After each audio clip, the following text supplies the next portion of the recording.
Good morning, everyone. My name is Yolanda Asumu, and I'm the General Director of IQ Farm and the promoter of Africa HR Forum, an open forum dedicated to capacity and standard development in the human resources industry.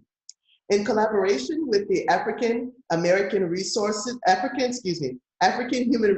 Confederation, we present the HR trainings, a 30-minute session every Thursday, the first Thursday of each month, in which an instructor will briefly share his or her knowledge in HR or business and answer questions.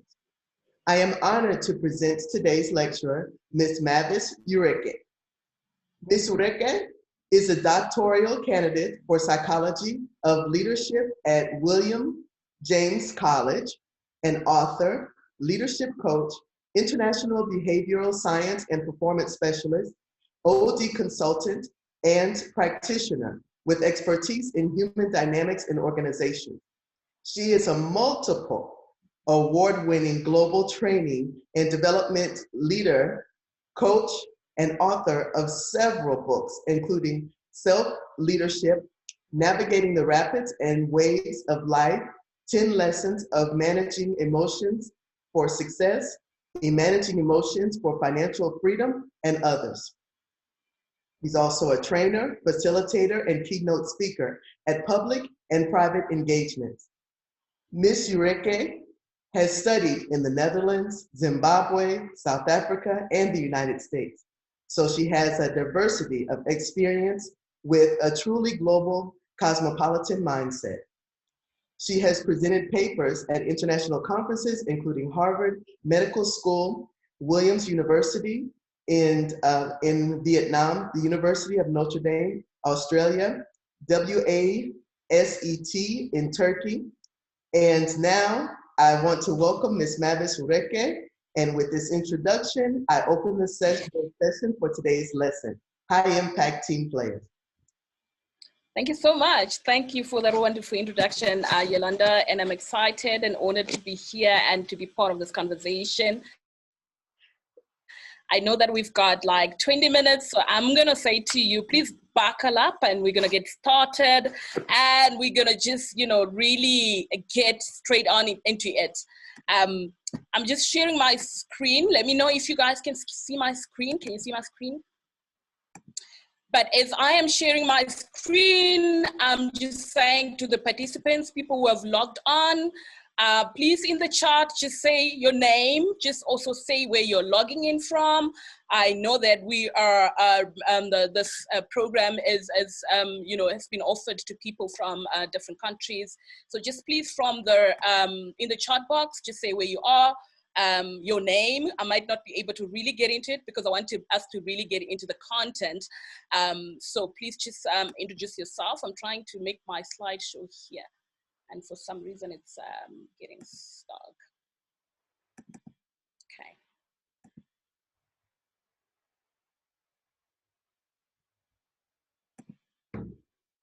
All right. For some reason, I am not getting an option to do my slideshow. Okay, there we are. Okay. All right, so I will come back to the charts and to see where everybody is joining from. Welcome from Morocco, thank you, that's amazing. All right, so I'm gonna get into our content today and we're talking about how a high impact team player. And so as we're talking about that, I was thinking really, being a high impact team player depends on context, right? So right now, if we're talking about our context, where are we? What's going on? We're living in times of rapid change, accelerated change. What does it really take for someone to be able to, to be a high impact team player? Hi, Hanan. Hi, Carlos from Equatorial Guinea. That's really great to see you guys here. So the context matters. Where are we? What's going on in our world today? What's going on in our organizations today? What sort of skills do we need to navigate what's going on around us, right? So these are some of the watchwords you may have heard. You may have had these words as we're going through times of change, accelerated change. You may have heard the word agility, like we're hearing this all the time. We want our processes, we want our organizations, we want our people to be agile. You may have heard the word flexibility. So these are watchwords and competences that are required for us to navigate the world of change. You may have had also adaptability, resilience. These are some of the words that we've had a lot, especially last year, as we have had to deal not only with the accelerated change, but also with the pandemic that threw us out of our usual way of doing things, right? You also may have had psychological safety. These are the words that I, am constantly hearing, right? Collaborative capacity. These are some of the skills, competences, and watchwords we're hearing. Perspective coordination, contextual thinking, and decision-making process skills. So not just decision-making, but the decision-making process skills. So this is what we're hearing. And I want you, as you're listening to me, to think about what are some of the watchwords that you yourself have heard in this past couple of, kind of maybe years, or especially in the past, in 2020, as we're going through, unprecedented times, right? So what are some of the watchwords you personally have heard? So these are some of the watchwords. Also, think about them as the skills you need to navigate, this world, or this sort of, working environment that we find ourselves in, right?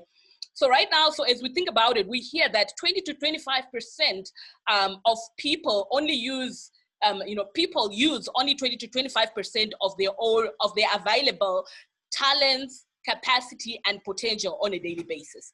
So in as much as we're saying we need high impact team players, we know and we hear regularly that people are using only, 20 to 25% of their personal capacity, which means we have more, we can do more, we have the capability of doing more. And what are the reasons why we hear that people are using only that, capacity? We hear that it's attitude. What are the attitudes that people have towards time, towards work, towards themselves, that prevent them from reaching their own potential? We also hear about the fact that skills get in the way. And I'll talk about skills right now to say, as I was talking about competences earlier, you realize that skill is no longer just your technical competence as we've known it. This word skill has broadened, or if you talk about competence, for example, it's not static, but it is also broadened given the context we find ourselves in. Right. So another reason is that people are unable to set goals. They don't have goal setting ability and knowledge. And that's why a lot of the times people are not reaching their potential. They are not maximizing their talents and abilities. Right. And as a result, cannot be high impact team players. Right. So what are some of the things that people can do or people are doing when we look at high impact team performers? What is the thing? What is it that sets them apart from those people that are not, they're just average performers? What is it that sets them apart? And so we realize that high impact team players, what they have is that they have the ability to manage performance attributes. Right? They take responsibility and accountability for managing their performance attributes. But what are those performance attributes, right? So the first performance attribute, a team player needs to be able to manage and take responsibility for is know-how. And as I said earlier on, right? Know-how has broadened. Competence has broadened. Before, it just used to be your technical competence. But right now, we're saying you don't only need technical, you need adaptive skills. You need transformational competences, right? And so as a high impact team player, you need to understand your role, but you also need to understand the skills that are required to succeed in that particular role, right? We know that organizations are lagging behind in terms of skills development, So high impact team players are self-reliant. They take the responsibility and accountability for developing themselves. They are not waiting to be sent to the next coaching, to the next training session. They fully take responsibility for developing themselves. So in know-how, what are we talking about? What else do we need to know, right? So not just your technical competence, as I said, you also need to know how to change. So one of the things that we're finding very interesting right now is that every organization is in some form of change or transformation, right? And most of those change efforts fail because people are failing to change.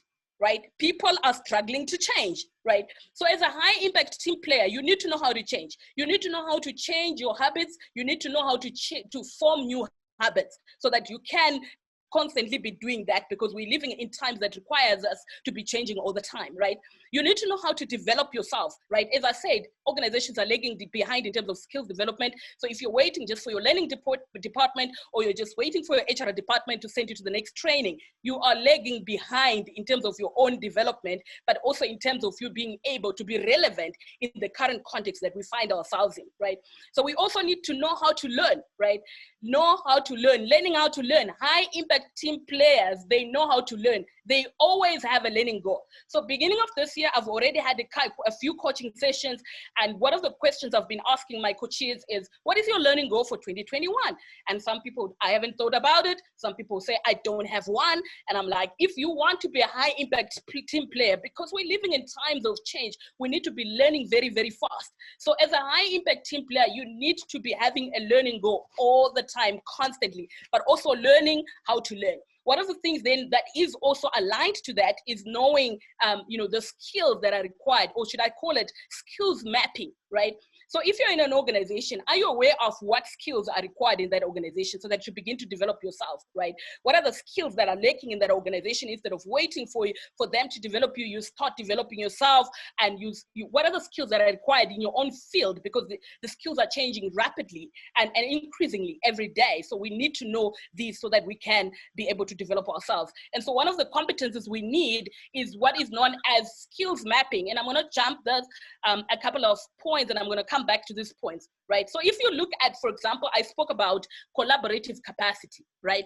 I spoke about collaborative capacity as one of the skills that we require to navigate the changing environment we find ourselves in, right?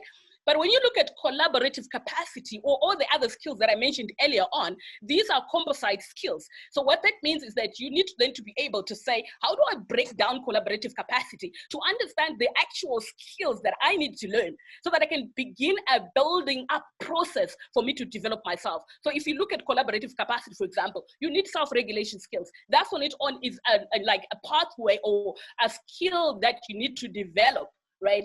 You need perspective seeking. So for you to be able to collaborate, you need to be able to ask for input from other people, but you also need the capacity to be able to handle the different perspectives. So we call that perspective taking, right? You need to be able to have high quality communication skills and then persuasion skills. So, but when you hear a lot of the times what we say, collaborative capacity, we need to develop collaborative skills, but it's a composite skill. So as an individual, you need to be able to say, if you're developing yourself or if you have a learning goal, what does it mean? Are you able to skill map so that you're able to say, these are the things that I need to be working on, and so that you can have sort of a plan, a personal development plan that says, for this month, for a couple of weeks, I'm working on developing self-regulation skills, right? The next thing that we need to take care of as a performance attributes is energy. I always tell people that we get paid for energy. When you're drained, you can't do much, right? So what do we need to take care of? A high impact team players know how to manage their own energy, right? So they know how to develop their own personal capacity. What does that mean? Their own mental energy, their own spiritual energy, their own emotional energy, and their own physical energy, right? So if you're not taking care of yourself and your energy, you're unlikely to be able to, deploy yourself in a way that makes you, achieve results at a fast pace, but also, results that really matter. So imagine if you're emotionally melting down, you are now focusing and investing your energy in trying to protect yourself versus trying to get the things or the work that needs to get done. So very important. And then ability to manage their time, right? So high impact team players are not waiting for someone to come and tell them when to do, how to do, what time. They are able to schedule their goals in time. They organize themselves in time, right? And they're able to set their goals. They can do their own actual time analysis to be able to say, where am I spending my energy? Where am I spending my time? And is this where I really want to be spending my time? So to be a high impact team player, you need the ability to organize yourself in time effectively and to be able to focus on high priority activities and high impact activities, right? So you can imagine a lot of the times people are busy from one meeting to the next meeting. So when I do coaching, one of the coaching programs we have is, effective personal productivity. And when I do that coaching with people, I simply ask them to do their time analysis. Where are you spending your time? And is this where you can make an impact, right? Is this really what matters in your own role? So in your role, again, as we spoke about understanding your own role, you need to understand what are the high priority areas in your role and what are the high impact areas in your role, so that when you organize your time or you organize yourself in time, you're really focusing on things that move the needle, things that, people can really feel your presence and your impact within the organization. The other performance attribute that you need to manage as a high impact team is creativity, the ability to solve problems, right? So we're living in times of rapid change, accelerated change. We hear about creativity all the time. As I said, all of these are also skills and they are composite skills, right? So what do you need to do? How can you build that capacity to be creative, that capacity to be a problem solver? Right? So sometimes, a lot of the times we're stuck in, joining people that are complaining about why things are not going on. They're not going right in an organization, why our leaders are not making decisions that are sound. But in the meantime, we could also be making those decisions. We could also be suggesting those decisions to the relevant people if in our sphere of influence, it doesn't, we don't have that, access to be, making those changes, right? But so we need to be able to have the ability to problem solve, to create solutions, right? The other issue is, as a high impact team player, you need to have the ability to concentrate. We're living in times where there's high distraction. There's a lot of distraction. During the time when we used to get into the office, right? You get into the office, before you know it, you've got 10 people that have walked through your office. And by the end of the day, you're like, what have I really done, right? Right now, we're working from home, right? Internet, Facebook, LinkedIn, all the other things that could WhatsApp, that could possibly distract us. So high impact team players, they have the ability to organize blocks of time where they can just simply concentrate on that, what really matters, and block out the world of distraction around them so that they can focus and they can get the results that they want to get. And then the other thing is the ability to make decisions. And I think I've already mentioned this when I was talking about the issue of being creative. Okay, so instead of just waiting, sitting around and asking, we have this belief that there are people who are paid to make decisions. So as a result, what we do, we wait for our leaders to make decisions. And when they make decisions that we don't agree with what we do, we complain. All right. So as a high impact team player, you need to be able to make decisions, to be able to contribute to decision making, right? Make suggestions that, that really, impact an organization. If you see a problem, find ways of making suggestions or actually solving the problem, right? So one of the things that we do in our coaching programs, we have got what we call a win-win agreement. So when we start the coaching process, what we often say is, please identify the 5 current challenges in your role, whether in your organization, in your business, or in your personal life, right? So identify the current challenges you have right now, and then turn those into SMART goals. The reason why some of the challenges never really get addressed in organizations is that we see them, but nobody actually does anything about it, right? So as a high impact team player, you need the ability to identify challenges in your organization, turn them into SMART goals, and have the ability to ask for the collaboration or to collaborate with people that really matter, and so that you can start solving problems in an organization. And the other thing that we need to have, or high impact team players need to have or have, is leadership skills. And we know that we sometimes have the belief that leadership is title, it is position, it is those people who are paid to make decisions. But we know that leadership is distributed throughout the whole organization, right? Everybody's a leader. And the first level of leadership is self-leadership. If you can lead yourself, lead your individual self, you'll be able to lead other people. And one of the things that we find is that sometimes we promote people based on merit. And then when they get into these positions of influence or potential leadership, they fail because they have not really been able to lead themselves as as a total leader, right? So as an individual, you need to be a total leader. What does that mean? You need to be able to create harmony between your work life and your personal life. We hear about this all the time, balance, but this is a personal attribute. You need to be able to create that harmony between your personal and your business world, right? And also be able to build skills. So we said when you are building yourself as a total leader, what does that mean? Okay, it means you have to have personal productivity. You must be able to produce results as an individual. That's the first level of leadership. For you to be a model, for you to influence, for people to actually look up to you and say, oh, wow, I really love what's going on. One of the things is you need to be able to do is to be able to have personal productivity. I mean, to be a person who produces results, personal productivity, right? That's the first level of leadership. The next level of leadership is the personal leadership. You are creating harmony in the 7 key areas of your life. We hear about domains of life.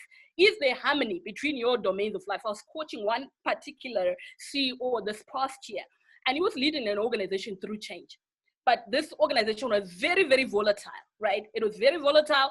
He wanted out.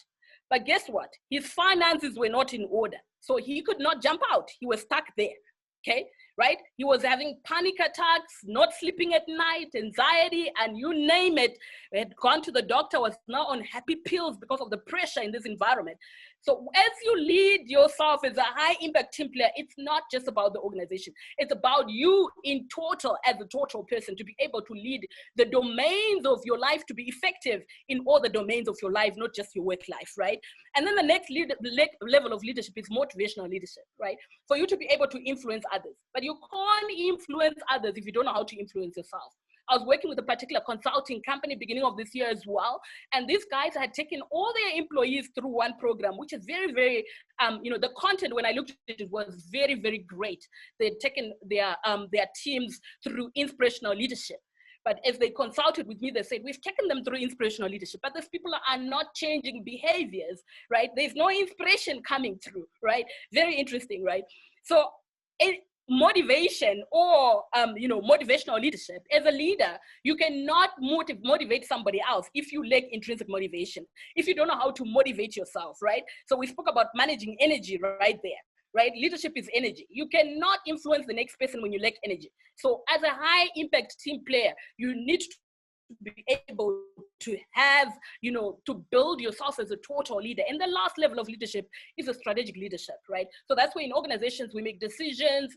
We make decisions. We've got positions of influence, and so we are making those strategic goals, the strategies for the organization. But we need to have follow through the total leader development as an individual, as a high impact team player. Where are you in the level of leadership development so that you can get to the next level where you can contribute very effectively, right? So I spoke about this collaborative capacity. And so just really looking at this, a quote that says, if you do what you've always been doing, you will get less than what you've gotten. So as a team player, if you operate at the capacity that you operated in 2020, it means you're now getting diminishing returns. So we need to increase our own personal capacity and increase our performance attributes as mentioned above. How are you nurturing those, right? We know also that, organizations stop their own growth at the level at which their leaders stop growing, right? So the faster you grow as a team player in your own team, you are giving an opportunity and a chance for your own team members to be able to grow as well, right? So as a team player, the key thing is how are you developing yourself? How are you growing? And as we're thinking about that, one of the things that we also need to just be keeping in mind is that when we talk about all those performance attributes, if I had to sum them up and say, what do we really need? When we talk about, the watchword and the competences, resilience, when we talk about adaptability, when we talk about collaborative capacity, all of those things require emotional capacity. Without your ability to manage emotions, it is difficult to collaborate with other people. We're dealing with diversity, we're dealing with different perspectives. So if you don't know how to manage your own emotions, it becomes, difficult. So as a team player, you need to be a strong emotional container. You need to develop a strong capacity for emotions. Be frustrated without falling apart, right?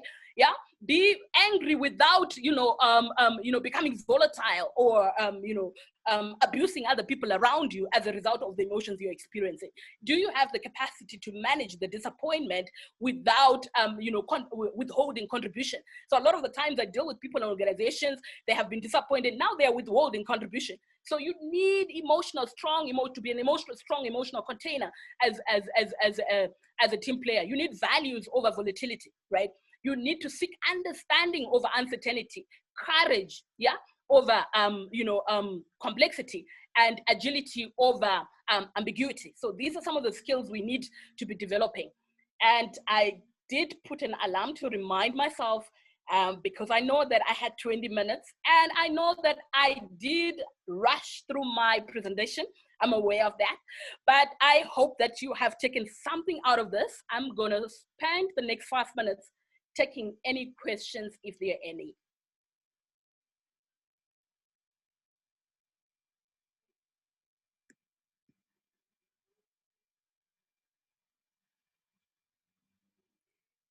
Okay, so if you have questions, you can unmute and speak, or you can just put them in the chat box, right? If you don't have any questions, just a comment and feedback.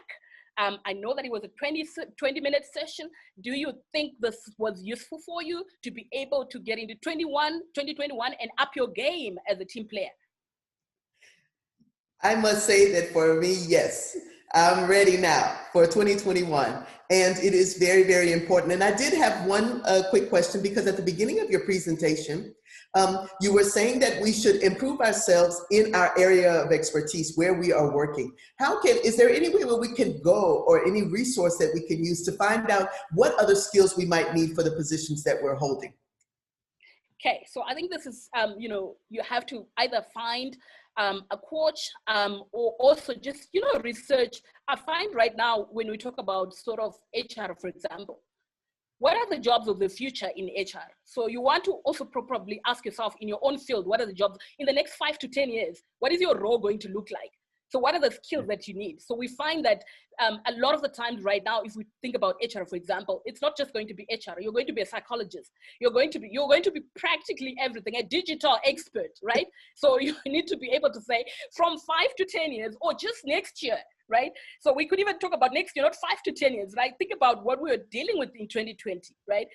What do we need going forward in 2021 and going forward beyond 2021?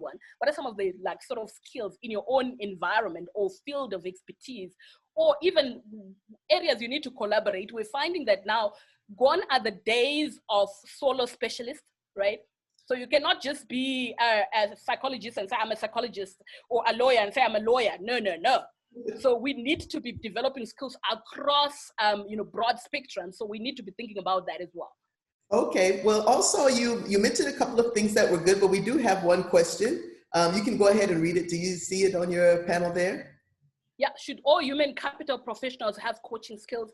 Without a doubt, without a doubt. It's no longer we're sending people for coaching, but also not just human capital professionals or managers. If you have anybody who's in a managerial role who's managing people, we know that we are lagging behind in terms of developing people. So if your leaders are not developing their people, you can just think about the sort of the gap that we are creating, but also the drama. Like when you get into coaching and you hear leaders that are blaming their own subordinates for not having skills. And I'm asking them to say, where are you? What is your role? If your subordinates lack skills, what have you done? Yes, and actually, so all human capital professionals without a fail, but also even just all managers, we need these coaching skills. That's right, and you are a coach, and that's why we had you to come today, because it's very important for managers to realize the importance of actually being coached and also to become a coach. And so actually for the Africa HR Forum, we're actually going to be having more coaching sessions that will be going on during the year, because we really want to empower HR representatives to be able to coach their teams, because that is very important. We're not just a payroll, our function is not just for payroll anymore. We actually have to now coach the company to where we really want it to go. And that's through developing our people and our people's skills. True. Okay, so let's see if we have any other questions.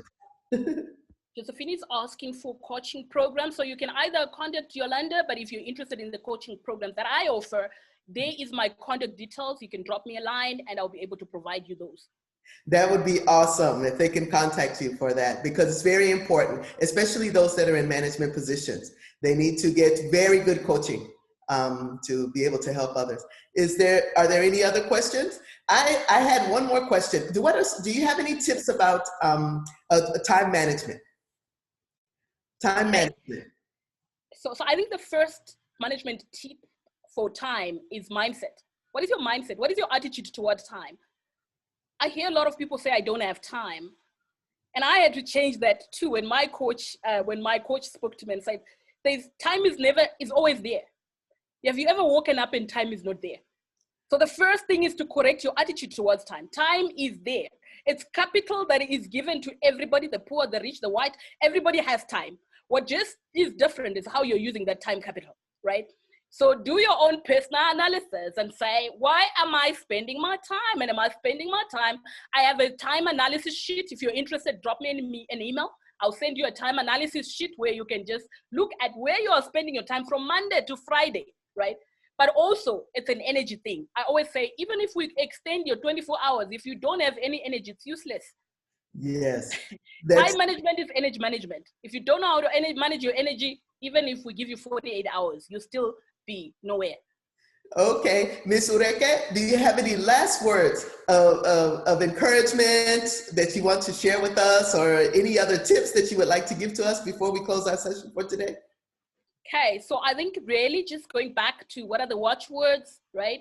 Resilience. We are still going through the pandemic, unprecedented time, and it can be difficult. It can be energy draining. You have to be deliberate about really energizing yourself, building those, blocks of time to renew yourself, because as HR professionals, compassion fatigue, all these things, they begin to, so you need to be able to really take care of yourself and build that every day. In every day, do something that energizes you, something that inspires you, so that you can renew, you can broaden and rebuild. Okay, well, Ms. Ureke, thank you so much for giving us these 30 minutes of your precious time. You are wonderful. You are a great coach. I hope that others will contact you directly to receive some additional coaching, because we need you to teach us how to be better people and better coaches and better professionals and high impact team players. Okay, so alongside, as a businesswoman who doesn't have subordinates, do I need to have coaching skills? You need to have a coach. What's standing between you and your next earning goal, Bongi, your next earning goal as a business person, is that gap, is a skills gap. Whether it's a mindset issue or it is, a practical skill you need a coach. And when you have been coached, you need to be able to be coaching yourself all the time. So you need coaching skills. So as a business person, tell you what, you have to be able to coach yourself daily. Yes. It's very, very important. Well, again, thank you so much. Thank you to all of our participants.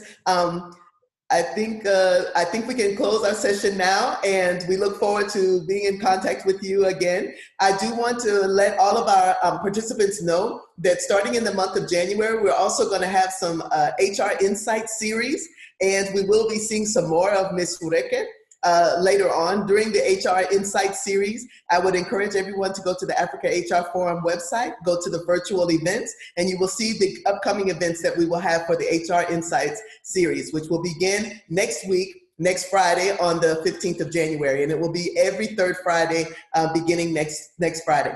So again, thank you, Ms. Ureke, and I hope everyone has a wonderful rest of their day, and thank you all for joining. Thank you. Take care. Bye-bye.